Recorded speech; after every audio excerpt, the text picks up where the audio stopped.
네, 우리 할렐루야 샬롬하고 인사하는 시간 같습니다. 할렐루야 샬롬 샬롬 샬롬 샬롬 샬롬. 하나님 사랑합니다. 여러분 주 안에서 사랑합니다. 오늘 여러분도 잘 아시는 말씀이죠. 반갑기도 합니다. 오랜만에 창세기 39장 말씀. 절대 긍정과 감사의 기적이 일어납니다. 우리가 항상 절대 긍정적인 감사를 하다 보면 이런 기적이 일어난다라는 거죠. 우리 일생, 감사의 일생이 되면 얼마나 감사하겠습니까? 그렇죠? 네, 수시로 순간순간 마음의 불만 또한 좋지 않은 말들이 튀어나오는 게 문제입니다. 진정한 감사는 고난 중에 드리는 감사예요. 고난 중에 감사드린다는 게 쉽겠어요, 여러분들? 그렇지 않죠? 모든 것이 잘 될 때는 뭐 누구나 싱글벙글 이것도 좋고 저것도 좋고 감사할 수가 있는데, 문제가 생기고 어려움이 다가오면 얼굴이 찌푸러지고 여유가 없어지고, 그죠? 입술에서 감사가 찬양이 잘 나오지 않습니다. 힘들고 어려운 일을 다가올 때, 문제가 생겼을 때, 또 몸이 아플 때, 여러분들 아픈 건 참 그 옛말들이 참 저는 옳다고 생각해. 아픈데 장사 없다 이런 말 있죠. 정말 그렇게 아파보지 않으면 그 마음을 이해할 수가 없어요. 본인이 이렇게 아플 때 어떻게 감사를 해, 이렇게 몸이 아픈데, 그죠? 이런 생각이 들지만 그럴 때일수록 우리가 감사할 줄 아는 그런 믿음들이 되어야겠다. 이만큼만 아픈 거 하나님 감사합니다. 아주 중병 아니면 불치병 걸리지 않은 것도 감사합니다. 감사의 제목을 찾으면 많죠. 감사가 그의 삶을 변화시켜요. 항상 하나님의 은혜 가운데로 우리를 이끌어 가시는 분이 누구세요? 하나님께서, 성령 하나님께서 우리를 변화시켜 주신다라는 거죠. 이렇게 감사함으로 우리가 삶이 변화가 되고 그것이 긍정이 돼서 그 긍정이 우리를 이끌고 간다면 얼마나 감사하겠어요, 그죠? 예기치 못한 어려움을 당하기도 하고 문제를 만나기도 해요. 우리 삶 자체가 내일 일을 한순간의 일, 1시간 이후의 일, 우리가 예배가 끝나고 나서 또 돌아가면서부터 시작되는 또 그런 새로운 순간순간 다 어떤 일이 일어날지 우리는 아무도 알 수가 없습니다. 또한 억울한 일을 당하기도 하죠. 예상치 못한 어려움을 당하면 예수를 믿지 않은 사람들은 참 정말 오늘 일상이 정말 좋지 않네, 재수 없네, 뭐 이런 얘기를 많이 합니다. 운이 나빴다, 또 이렇게도 얘기하죠.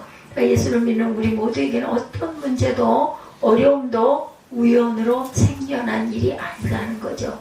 모든 환난과 고난과 시험은 나에게 유익을 주시려고 하나님이 주시는 연단의 과정, 하나님께서 우리를 단단하게 하시려고 이런 일들도 일어났다는 것을 우리가 늘 생각하고, 우연은 없다 이렇게 생각을 하시면 돼요. 축복의 과정이기도 합니다. 과정이 힘들고 어렵지만 절대 긍정의 믿음을 헤쳐나갈 때 하나님이 우리에게 큰 은혜를 부어주시고, 또한 이런 것들을 극복할 수 있는 힘도 또한 주신다라는 거죠. 첫 번째, 우리가 삶의 환난이 다가올 때 어떻게 할 것인가. 삶의 환난이 다가올 때 우리는 어떻게. 요셉은 꿈꾸는 소년이었죠. 그리고 본문이 창세기 39장 말씀이 요셉의 이야기예요. 여러분들 너무나 잘 아시는 말씀이죠. 꿈을 꾸고는 큰 인물이 될 건가? 이건 무슨 꿈일까? 꿈을 꾸고 그 꿈을 어리고 철이 없으니까 자랑하죠.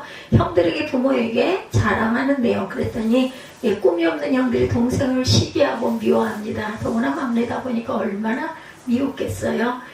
미워서 죽이고 싶도록 미워합니다. 또 배다른 형제들이죠. 그래서 너의 꿈이 어떻게 되는가 보자 하며 동생을 붙잡아다가 그만 노예로, 여러 가지 과정은 있었지만 결론은 팔아버리죠. 그래서 그가 애굽으로 팔려가 애굽의 시위대장, 요즘으로 말하면 대통령 경호실장쯤 되는 사람의 집에 노예로 들어갔어요. 당시 노예라는 신분은 아주 비참한 삶이죠.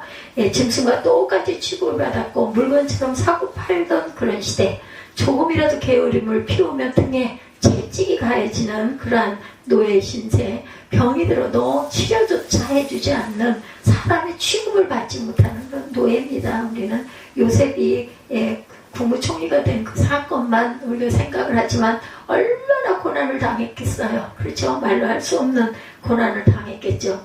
도리어 그런 노예를 광야에 내다버려서 아픈 그런 노예들은 짐승의 갑이 되게 하는 그런 비참한 삶을 사는 그런 때였다라는 거죠. 그럼에도 불구하고 요셉은 그런 힘들고 어려운 환경 속에서도 낙심하지 않고 원망 불평을 하지 않고 하나님만 바라보고 말씀처럼 열심히 맡겨진 일에 최선을 다하자 그 최선으로 인해서 하나님의 은혜가 임합니다. 그러니까 우리가 늘 최선을 다하는 부분은 기본이에요. 창세기 39장 2, 3절에 이와 같은 말씀이 나오죠. 2, 3절 봅니다. 39장 야곱께서 요셉과 함께 하심으로 그가 형통한 자가 되어 그의 주인 애굽 사람의 집에 있으니 그 주인이 야곱께서 그와 함께 하심을 보며 또 야곱께서 그의 범사에 형통하게 하심을 보았더라. 요셉이 그의 주인에게 은혜를 입어 섬김에 그가 요셉을 가정 총무로 삼고 자기의 소유를 다 그의 손에 위탁하니 그가 요셉에게 자기의 집과 그의 모든 소유물을 주관하게 한 때부터 야훼께서 요셉을 위하여 그 애굽 사람의 집에 복을 내리심으로 야훼 복이 그의 집과 밭에 있는 모든 소유에 미친지라. 요셉으로 인해서 국무총리 보디발의 집에 복이 임했다고 얘기합니다. 그래서 모든 곳에 복이 임했다. 그래서 가정총무로 삼아서 그의 손에 그 위탁한 모든 것들이 어떻게 됐겠어요? 잘 됐겠죠? 그죠? 주인이 그의 소유를 다 요셉의 손에 위탁하고 자기가 먹는 음식 외에는 간섭하지 아니하였더라. 요셉은 용명과 빼어나고 아름다웠더라. 이렇게 말씀하고 있어요. 제 일을 다 맡겨서 가정 총무가 될 때쯤 됐었을 때는 아마 아주 모습이 좀 많이 좋아지지 않았겠어요? 노예로 막 팔려왔을 때의 모습은 이렇지 않았을 겁니다. 이렇게 그 모든 것들을 다 맡겨요. 20절에 보니까 39장 19절 20절에 그의 주인이 자기 아내가 자기에게 이르기를 당신의 종이 내게 이같이 행하였다는 말을 듣고 심히 노한지라. 이에 요셉의 주인이 그를 잡아 옥에 가두니 그 옥은 왕의 죄수를 가두는 곳이었더라. 요셉이 옥에 갇혔다. 이렇게 잘 되었는데 그랬으면 그냥 승승장구하고 잘 됐으면 좋겠는데 이런 연단, 고난을 만나게 되죠. 하나님의 사람이 하나님을 전적으로 믿고 의지할 때 형통의 복이 임하고 그렇다 해서 아무런 일이 일어나지 않느냐 하면 사단이 이렇게 가만두지를 않죠. 우리에게 맡겨진 일에 최선을 다하면 하나님의 은혜가 임해서 주변의 사람들이 우리를 인정하고 칭찬하게 되는데 요셉은 그 맡겨진 일에 최선을 다하고 주인을 잘 섬겼는지 주인의 마음을 감동시켜서 이 하나님의 사람이구나 이걸 알았다고 그래요. 그래서 오늘 본문 읽어보니 그를 가정의 총무로 세우고 가정의 모든 일을 그에게 맡깁니다. 근데 그렇게 신뢰해서 가정 총무까지 맡겨졌던 요셉을 어느 날 아내가 참수하는 말을 듣고 진노해서 요셉의 변명을 들어보지도 않고 요셉을 그만 옥에다 집어넣어버린다. 그는 노예로 팔려왔다가 옥에 죄수로 갇히는 신세가 되고 말죠. 성경은 말씀합니다. 이 12대장 보디발은 심히 노하였다. 자기가 신임하는 가정 총무였기 때문에 불러다가 너 어찌 이런 일을 했느냐 한마디라도 물어봤으면 좋을 텐데 아내 말만 듣고 이제 진노해서 너는 다시는 감옥에 들어가서 이제 햇볕을 볼 생각도 하지 말아라. 그래서 왕의 죄수만을 가두는 특별 감옥에 요셉을 집어넣어버리죠. 이 감옥은 왕한테 죄를 지은 사람이 들어가서 왕이 사면해줘야 나올 수 있는 그런 감옥인데 왕은 요셉의 요자도 모르죠. 누군지 모르죠. 왕이 어떻게 요셉을 알겠어요. 그러니까 아예 그곳에 요즘 말로 하면 종진영, 무기징역, 죽을 때까지 거기 있으라고 집어넣어버렸다는 거죠. 그러니 얼마나 기가 막히고 절망스러웠겠어요. 그죠? 억울한 일입니다. 보통 사람 같으면 원통해서 밤에 잠을 못 자고 일을 가다가 얼마 안 돼서 병들어 죽고 말았을 거예요. 그러나 요셉은 그 절망의 감옥 속에서도 환경을 바라보지 않았다. 누구만? 하나님만. 오직 중요한 것 하나님만이 중요합니다. 하나님도 바라보고 뭔가 주변의 모든 것들을 자꾸 생각하고 하지 않았다는 거예요. 하나님만. 하나님이 나를 형통케 하실 것을 믿습니다. 하나님이 큰 힘을 주시고 나를 연단시켜 주실 줄 믿습니다. 긍정의 사람, 감사의 사람이었기 때문에 요셉은 그러함에도 불구하고 주변 환경이나 자신이 처해진 그런 형편, 절망, 또한 마음에 화가 나지 하지 않겠어요? 이렇게 모함을 당했으니까 보디발의 그 아내가 유혹을 했었던 부분 여러분들 잘 아시죠? 성경에 어디에도 요셉이 원망, 불평, 불만했다는 말이 없습니다. 요셉이 밤잠을 자지 못하고 원통에서 이를 갈며 슬피 울었다, 그런 말이 없어요. 어디에도 그가 불평한다는 말이 한마디도 나오지를 않고 하나님이 함께 하셨더라, 하나님이 형통케 하셨더라, 그 말씀밖에는 나오지를 않습니다. 조그만 어려움을 당해도 원망하고 불평하고 남 탓하는 사람은 아직 믿음이 초보 단계다. 예, 우리가 참 부끄러워해야 합니다. 예수님을 믿는 지 10년이 됐다고 하면서도 뭐 10년이겠습니까? 30년이 돼도 마찬가지죠. 문제가 생기면 원망하고 불평하고 남 탓하면 아직도 신앙으로는 초보자라는 것을 잊지 말아야 되겠다.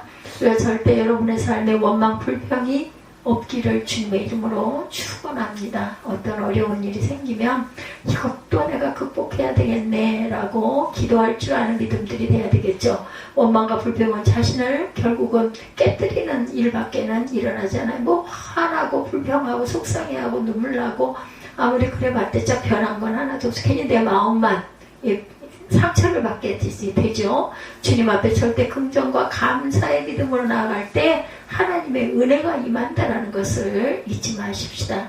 요셉이 감옥 안에서도 절대 긍정의 믿음으로 감사하고 맡겨진 일에 최선을 다하니 감옥 안에서도 그에게 복이 임하죠. 형통의 복이 또한 임합니다. 39장 22, 3절에 보면 간수장의 옥정 죄수를 다 요셉의 손에 맡김으로 그 재반 식물을 요셉이 처리하고 간수장은 그 손에 맡긴 것을 무엇이든지 살펴보지 아니하였으니 이는 야훼께서 요셉과 함께 하심이라. 야훼께서 그를 범사에 형통하게 하셨더라.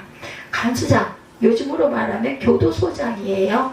예, 교도소장은 요셉을 보는 순간 이 사람 보통 사람이 아니다 라고 알았던 거죠. 그리고 그가 죄 없이 들어온 것 또한 알게 됩니다.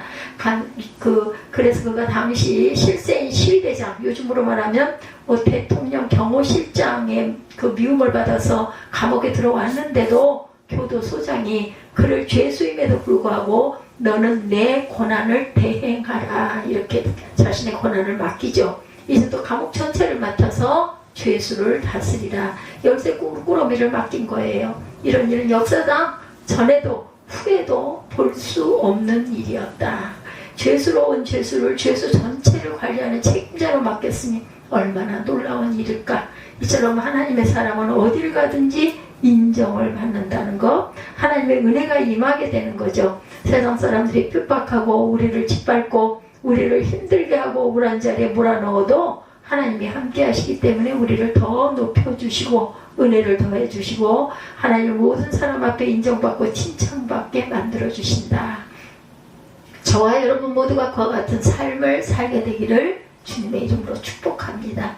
절대로 세상에 나가서 세상 사람들로부터 손가락질을 받는 모습으로 살지 않고 가슴을 펴고 맡겨진 일을 잘 감당하고 당당하게 살아가는, 칭찬받고 인정받고 존경받는 그와 같은 위대한 하나님의 사람들이 되시기를 축복합니다. 고난의 때 원망 불평하지 않고 감사의 찬양을 하면 고난이 변해서 어떻게 돼요? 축복으로 바뀌어진다. 바울이 로마서 5장 3, 4절에 고백합니다. 다만 이뿐 아니라 우리가 환난 중에도 즐거워하나니 이는 환난은 인내를, 인내는 연단을, 연단은 소망을 이루는 줄 알미로다. 할렐루야. 환난이 변하여 소망을 이루어진다. 환난을 통하여 우리는 인내하는 법을 배우게 된다. 우리는 아주 급해요. 인내하지 못하죠. 답답하죠. 원통하죠. 마음은 그냥 정말 너무너무 급한데 아무것도 되는 일은 없고 이럴 때 어때요? 막 화가 나죠. 혈기가 일어납니다. 아무것도 아닌데 혼자 모해하고 화나고 상처받고, 그래서 우리가 인내를 배울 줄 알아야 되겠다. 인내를 배운 다음에 우리가 연단을 배우죠. 연단은 내가 다듬어지는 과정입니다. 훈련받자는 거죠. 성격이 다듬어지고 내가 가진 약점이 다듬어져서 변화된 모습으로 바뀌어질 때 소망을 이루게 된다는 거, 꿈을 이루는 거예요. 그러니까 과정은 반드시 있습니다. 연단과 그 과정을 우리가 잘, 우리가 그 섭렵해 갈 때 우리가 연단을 통해서 소망을 이루게 된다. 축복이 우리에게 다가오는 거예요. 그래서 우리는 환난 가운데 믿음으로 인내해서 하나님의 함께 하시는 사람다운 모습을 보이는 저와 여러분들이 되어간다. 둘째, 하나님이 함께 하시는 사람은 어때요? 요셉과 함께 하시죠. 노예로 팔려가고 감옥에 들어가도 요셉에게는 항상 하나님이 함께 하셔서, 아니 근데 노예로 팔려가지 않고 감옥에 안 들어가게 해주시면 얼마나 좋아요, 그죠? 근데 그 사람의 인생의 일생은 있는 것 같습니다. 그러니까 거기에마다 없는 게 아니라, 그런 걸 뛰어넘는 게 아니라 하나님이 함께 하신다라고 말씀하고 있어요. 21절에 여호와께서 요셉과 함께 하시고 그에게 인자를 더하사 간수장의 은혜를 받게 하셨다, 이렇게 말씀하고 있어요. 억울하고 힘든 일을 당할 때, 문제를 만났을 때 원망과 불평을 하지 않게 되기를 주님의 이름으로 축원합니다. 하나님은 절대 긍정, 절대 감사의 사람과 함께 하신다는 것을 잊지 마시기 바랍니다. 꿈꾸는 사람, 믿음의 사람과 함께 하시는 하나님, 우리는 거룩한 꿈을 꾸고 믿음으로 전진 또 전진해 나아가야 할 것이다. 부정적인 생각을 하고 원망과 불평을 하면 스스로 무너져버리고 말아요. 파멸합니다. 원망, 불평은 사단의 도구, 마귀의 도구이죠. 마귀의 도구에 우리가 붙잡혀서 파멸의 길을 가지 말고 절대 긍정과 절대 감사로 위대한 승리의 삶을 살아가는 저와 여러분이 되셔야 합니다. 하나님 기뻐하시는 사람은 믿음의 사람이죠. 그래서 히브리서 11장 6절에 믿음이 없이는 하나님을 기쁘시게 하지 못하나니 하나님께 나아가는 자는 반드시 그가 계신 것과 또한 그가 자기를 찾는 자들에게 상 주시는 이심을 믿어야 할지니라. 절대 긍정, 절대 감사로 나갈 때 하나님의 놀라운 축복이 저와 여러분에게 임하게 될 것이다. 데살로니가전서 5장 18절에 범사에 감사하라. 이것이 그리스도 예수 안에서 너희를 향하신 하나님의 뜻이니라. 무슨 일을 만나더니 감사하라고 성경이 말씀하죠. 옳은 일을 만나면, 좋은 일을 만나면 좋아서 감사, 어려운 일을 만나면 이것이 잘 될 것이니 믿고 감사, 이것이 하나님의 뜻을 이루는 축복의 지름길이라는 것을 절대로 잊지 마십시다. 그러니까 어떤 연단이나 고난이 오지 않는 게 아니에요. 와도 그것을 절대 긍정과 감사로 나아갈 때 하나님께서 나와 함께 하시고 모든 일에 합력하여 선을 이루신다라는 것. 어려운 일을 만나면 이것이 잘 될 것이니 믿고 감사, 이것이 하나님의 뜻을 이루는 것이 되고 하나님의 축복이 임하게 된다는 것을 아니 또한 기쁘고 감사. 어려운 이런 선택들을 우리의 것이죠. 내가 감사하며 살 것이냐, 원망과 불평을 하며 살 것이냐, 이것이 따라서 삶의 결과가 달라진다는 것. 형통의 길로 가느냐, 파멸의 길로 가느냐, 우리의 선택이 달려있다는 것을 잊지 마십시다. 오늘 이후로 우리 저와 여러분들 약속하십시다. 하늘나라로 가는 그 순간까지도 절대 긍정과 절대 감사로 하나님의 축복을 받는 삶을 살아내기를 주님의 이름으로 축원합니다. 그래서 시편 50편 23절에 감사로 제사를 드리는 자, 오늘 감사주일이라 감사의 찬양을 1부에도 2부에도 지난주에도 계속해서 했던 것처럼 아무리 많이 해도 부족해요. 그렇죠? 감사로 제사를 드린 자가 나를 영화롭게 하나니 그 행위를 옳게 하는 자에게는 내가 하나님의 구원을 보이리라 말씀하십니다. 감사로 제사를 드리면 하나님을 영화롭게 하는 것이고, 감사로 제사를 드리면 그 행위가 하나님에게 옳게 보이는 행위이고, 감사로 제사를 드리면 하나님의 구원이 우리에게 임한다라고 성경에서 분명히 말씀하세요. 우리가 문제가 많고 어려움이 많은 것은 아직도 내가 감사하지 못하고, 아직도 내가 다듬어지지 못하고, 아직도 내 고집이 세고, 아직도 내가 내 뜻대로 하려고 하는 내가 살아있기 때문이라는 것, 나를 훈련시키시는 하나님의 과정이라는 것을 잊지 않게 되기 바랍니다. 깨어지고 낮아지고 감사로 넘쳐나서 요셉처럼 위대한 하나님의 사람으로 쓰임받게 된다라는 것. 셋째, 하나님의 사람에게 임하는 형통이 축복으로 임합니다. 성경은 하나님의 사람에게 임하는 형통의 축복에 대해서 그 뒤에 이와 같이 설명합니다. 39장 23절에 간수장은 그의 손에 맡긴 것을 무엇이든지 살펴보지 아니하였다. 이는 야훼께서 요셉과 함께 하심이라. 야훼께서 그를 범사에 형통하게 하셨더라. 이렇게 말씀하고 있죠. 39장 29절에 보면 항상 이렇게 축복하여 주셨다라는 거예요. 항상 주께서 나와 함께 하시기 때문에 23절에 이렇게 말씀하죠. 감시원 그의 손에 맡긴 것은 무엇이든지 살펴보지 아니하였으니 야훼께서 요셉과 함께 하심이라. 야훼께서 그를 범사에 형통하게 하셨더라. 13절에 사람들이 거기로 가면 이제 우리의 인생이 끝났다 할 정도로 그런 좌절의 자리에 그가 떨어졌음에도 불구하고 하나님 앞에 이렇게 끝까지 인내로 믿음으로 나아가게 되니 하나님이 그를 형통하게 만들어 주셨다. 여러분의 마음이 어떻게 하나님께 열려 있느냐, 이것이 여러분의 삶을 인도해 나가는 것이지 환경이 여러분을 바꾸는 것이 절대 아니다. 어떤 자리에 서 있다 할지라도 여러분의 마음이 절대 긍정과 감사를 가지고 있으면 우리는 환경을 초월해서 하나님의 큰 복을 받고 누리고, 그래서 늘 얘기하죠. 천국에 가서 천국을 경험하지 말고 땅에서부터 천국을 경험하고 가자. 그래서 은혜가 충만한 자들은 땅에서부터 하늘의 축복과 하늘의 삶을 살아갈 수 있다는 것.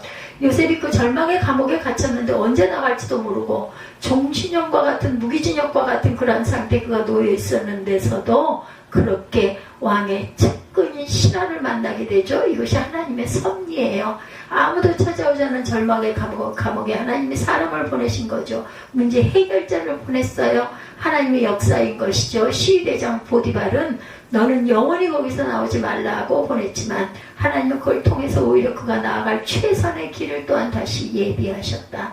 오히려 그러한 좋지 않은 일이 변해서 축복이 된 거죠. 술 맡은 관원장과 떡 굽는 관원장이 둘이 들어오죠. 거기에 감옥에. 관원장이다 보니까 장관급 신하가 둘이 잡혀 들어온 거예요. 두 신하가 바로의 미움을 사서 들어왔는데 같은 똑같은 날 꿈을 꾸죠.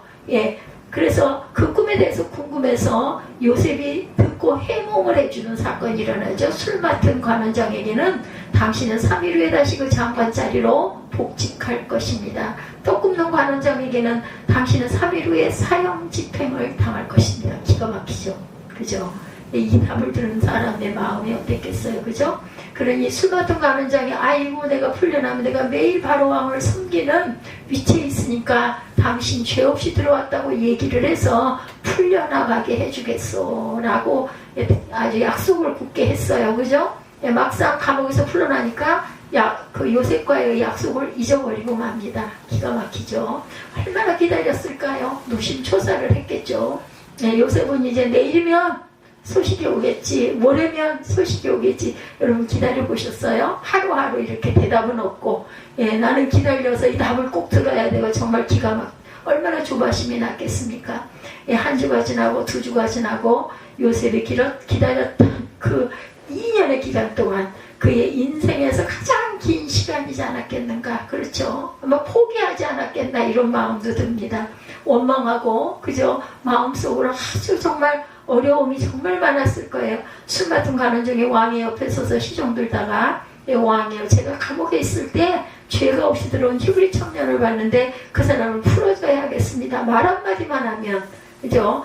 나오는 건데 근데 2년 동안 까맣게 어떻게 이렇게 까맣게 잊어버렸을까.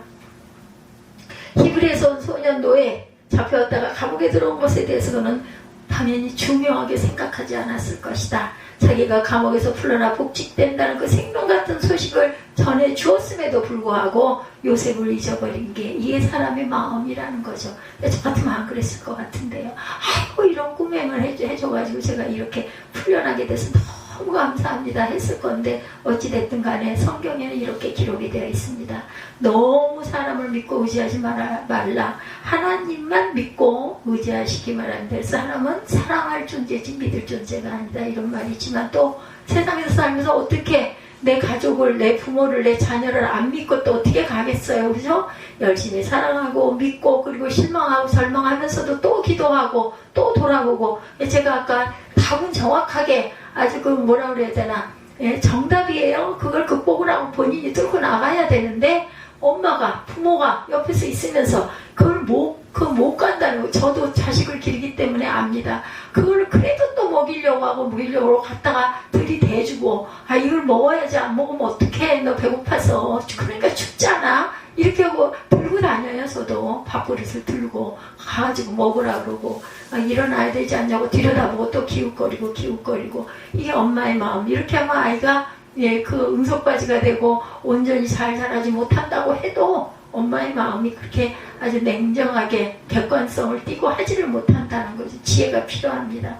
하나님이 나의 행동을 통해서 내 아들이 내 딸이 변화가 되고 바뀌어지기를 기다려야 되는 거죠. 그러면서 자꾸 섬겨줘야 합니다. 자꾸 많은 사랑을 베풀어줘서 본인이 깨닫고 느낄 수 있게, 그 대신 하나님을 의지해서 하나님 이 딸 좀 일어나게 깨어나게 해주옵소서 하고 늘 기도해야 합니다. 사람들이 잊어버렸다고 해도 너무 섭섭해하지 마시기 바랍니다. 그게 다 그런 거다. 하나님만 바라보면 절대 시험에 들지 않는다는 것. 그렇더라도 좋아질 걸 믿고 감사합니다. 우리 이렇게 감사하십시다.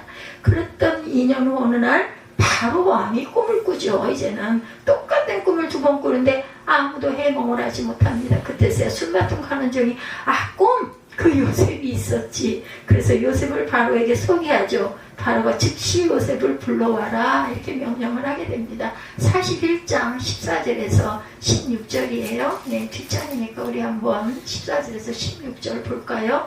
이에 바로가 사람을 보내요. 요셉을 부르매 그들이 급히 그를 옥에서 내놓은지라 요셉이 수염을 깎고 그의 옷을 갈아입고 바로에게 들어가니 바로가 요셉에게 이르되 내가 한 꿈을 꾸었으나 그것을 해석하는 자가 없더니 들은즉 너는 꿈을 들으면 능히 푼다 하더라.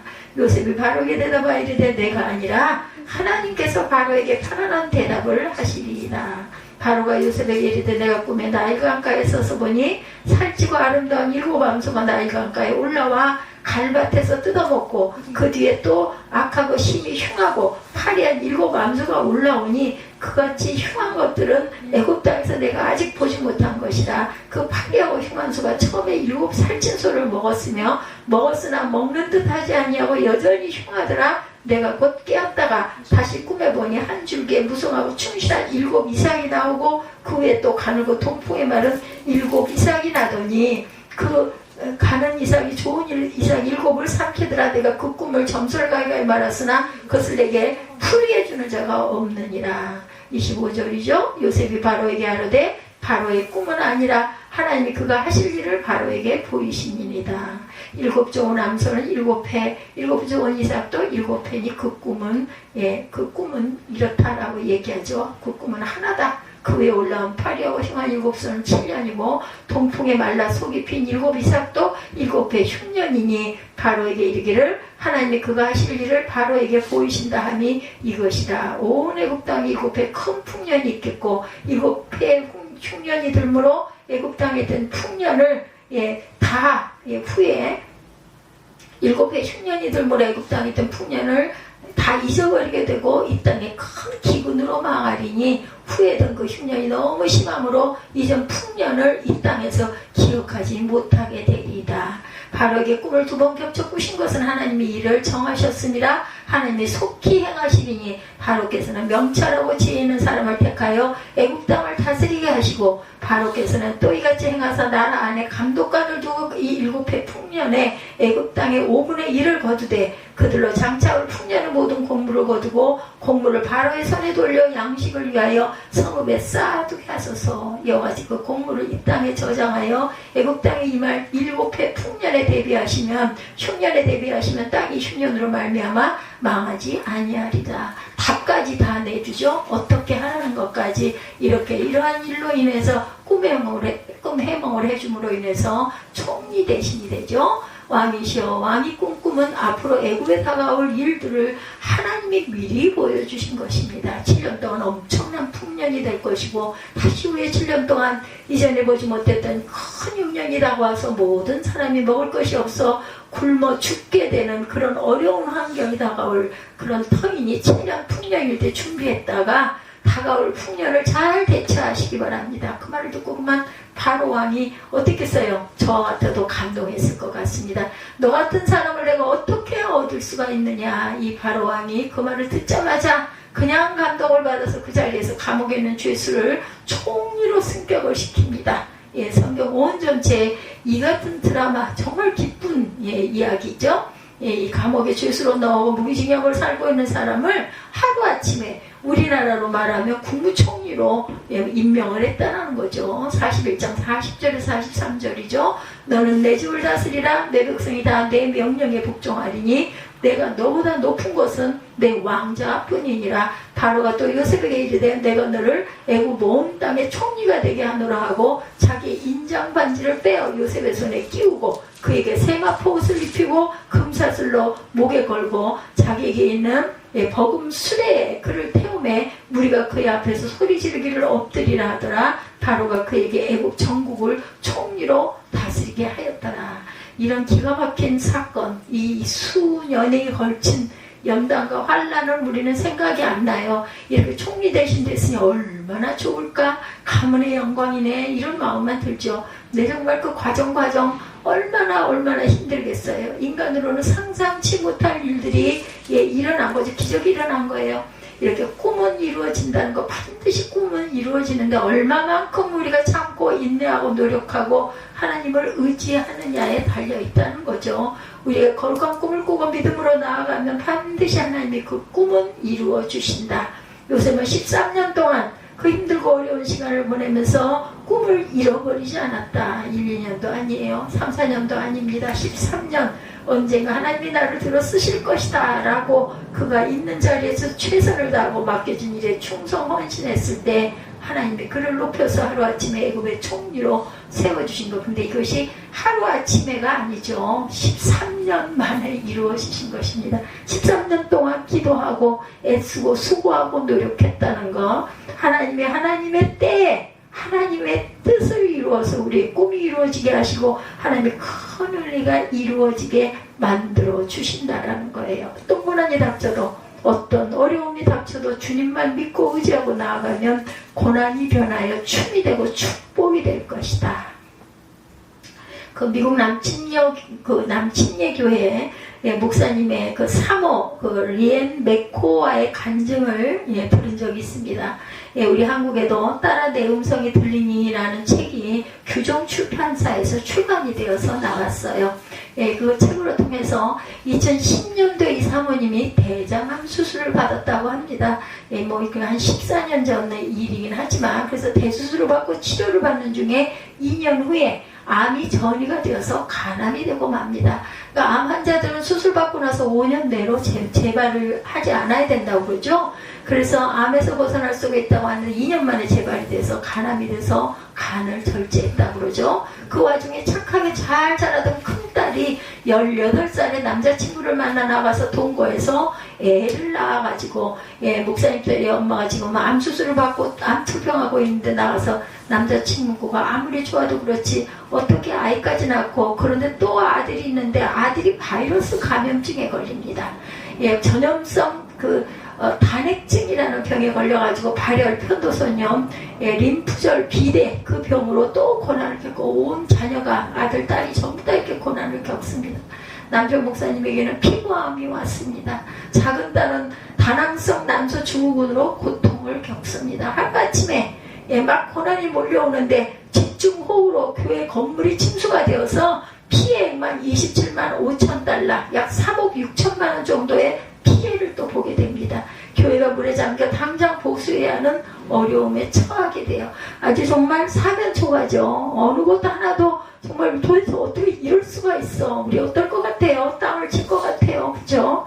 누가 이 어려움을 해결해 줄까? 본인은 암이 재발했죠. 남편도 암이 생겼죠. 딸은 집 나가 아이를 낳고 또 다른 딸은 또 병에 걸렸고 자기 아들도 병에 걸렸고 교회는 침수되고 어디를 바라봐도 그냥 철저히 절망의 그 철조망 안에 갇혀버립니다. 그런 그가 성경을 읽다가 주님의 음성을 듣게 됩니다. 이렇게 고난 중에 이렇게 기쁨이 축복이 이렇게 오는 일이 얼마나 있겠습니까? 그렇죠? 딸아, 내가 요셉에게 기나긴 고난과 감옥 생활을 하게 했고 결국은 나는 그를 애굽의 총리가 되게 했는데 내가 그때보다 더 못한 하나님이라고 생각하느냐? 이런 마음이 왔다라는 거죠. 이 사모님에게.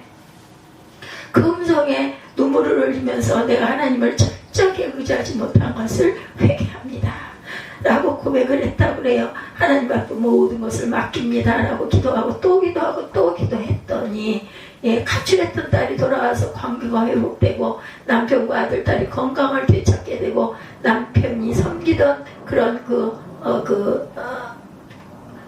컴패션 스테이션 처치의 그 8명에서 2,000명의 교회로 부흥이 되는 그런 기가 막힌 축복이 임했다라는 거예요. 그래서 25년 동안 수많은 고난을 겪으면서 8명에서 출발한 교회가 2,000명으로 부흥을 했다고 합니다. 예, 꿈과 같죠. 예, 기가 막힌. 근데 그 과정이 이랬다는 이야기예요. 얼마나 큰 은혜인지 그 사모님이 말씀하십니다. 일반적으로 하나님께서 귀에 들리는 음성으로 우리에게 말씀하지 않을지라도 하나님은 언제나 말씀하고 계십니다. 그러나 그분의 세미한 음성을 듣는 법을 배우기가 쉽지가 않습니다. 하나님께서 우리와 대화하기를 바라시고 우리와 여전히 함께 하신다는 것을 확신시켜 주시기를 원하는 때가 바로 우리가 시련과 고통을 겪는 순간입니다. 그 사모님의 이야기예요. 책을 내신 사모님. 고난할 때 주님을 붙잡으시기 바랍니다. 과거에 대한 후회와 미래에 대한 불안으로 살지 말고 오늘 넘치는 평안의 삶을 살아가세요. 대단한 사모님이시죠. 암과 싸워가면서 이렇게 큰 교회를 이루고 위대한 승리자가 되어서 요셉이 감옥 안에서 형통의 복을 누린 것처럼 고난 가운데도 그 형통의 은혜 가운데 이 사실을 간증하며 많은 사람들에게 큰 감동을 끼치고 계신다는 거죠. 어떤 어려움으로 지금 여러분들 그 어려움 속에 계십니까? 어떤 문제 가운데 계십니까? 네, 주식회사 하원 아무것도 아니죠. 뭐 그 무슨 큰 문제도 아닙니다. 이런 일에 비교해 본다면 바로 그때가 주님을 만날 만한 때다. 그때가 주님 앞에 감사로 나아갈 때다. 오히려 가장 깊은 절망의 자리에서 주님의 우리를 만나주시고 우리를 높여주시고 위대한 하나님의 사람으로 우리를 세워주실 것이다. 절대로 환경을 바라보지 마시고 낙심하지 말고 내 안에 있는 나의 문제를 바라보고 절망하지 말고 주만 바라보고 믿음으로 또 전진해 나가시기를 주님의 이름으로 축복합니다. 우리 이 찬양 알지요? 날마다 숨쉬는 순간마다 우리 찬양하시고 인생의 가장 어려운 밑바닥 가운데서도 주님을 만날 때 기적이 일어난다는 것을 잊지 않는 저와 여러분들이 되시기를 주님의 이름으로 축복합니다.